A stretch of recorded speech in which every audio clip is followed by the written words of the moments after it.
Nchini Hispania bwana, Diego Simeone na klabu ya Atletico Madrid wanaleta hisia mchanganyiko sana kusema ukweli kwa mashabiki wa soka wa Hispania, haswa pia mashabiki wa klabu ya Atletico de Madrid.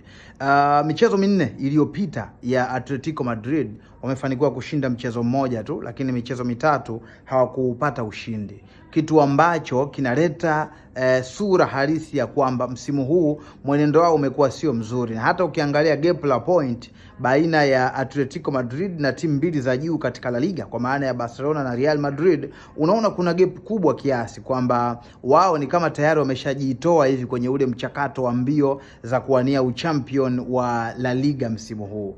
Lakini kitu ambacho kinafikirisha ni kwamba Diego Simeone ana takriban miaka 15 ndani ya klabu ya Atletico Madrid akiwa kama kocha wa klabu hiyo.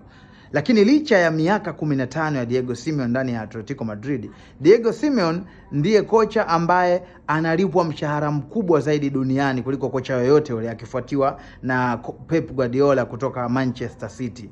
Diego Simeone msimu huu kwa maana ya dirisha kubwa la usajili lililopita alipewa budget ya zaidi ya euro milioni 150 kwa ajili ya kufanya usajili. Na kwenye La Liga, ukiacha Real Madrid, Atletico Madrid ni timu ya pili kwa kutumia kiwango kikubwa cha fedha kwenye dirisha kubwa la usajili.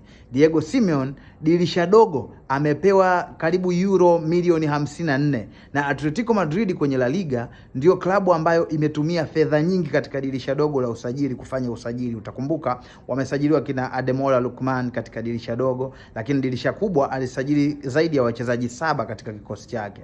Lakini pamoja na hayo yote, bado ukitazama ameachwa mbali na Barcelona pamoja na Real Madrid kwa mwenendo wake msimu huu. Sasa swali linabaki, ni muda sahihi wa Atletico Madrid kuamua kuachana na Diego Simeone na kufikiria kupata changamoto mpya? Inawezekana wewe ukawa na majibu tofauti, lakini kwangu nadhani ni muda ambao Atletico Madrid sasa wanapaswa kufocus kutafuta mwalimu mwingine ambaye anaweza akawatengenezea timu kwa utaratibu tofauti. Of course sibezi kile kilichofanywa na Diego Simeone kwenye miaka 15 yake ndani ya Atletico Madrid, kwa sababu amewapa mataji takriban 6, akiwapa mataji mawili ya La Liga, mataji mawili ya Europa League, lakini pia kuna mataji mawili ya Super Cup. Kwa hiyo sio kitu kidogo, ni mataji makubwa na ni mataji mengi. Lakini kwa muda wa miaka 15 ni dhahiri Atletico Madrid ni kama imekwama hivi, inatapatapa. Inahitaji kocha ambaye atakuja kuibadilisha mwelekeo, atakuja kuleta sura tofauti, atakuja kuleta amri tofauti ndani ya dressing room za Atletico Madrid. Nafikiri hivyo Diego Simeone akiwa kama mtumbuizaji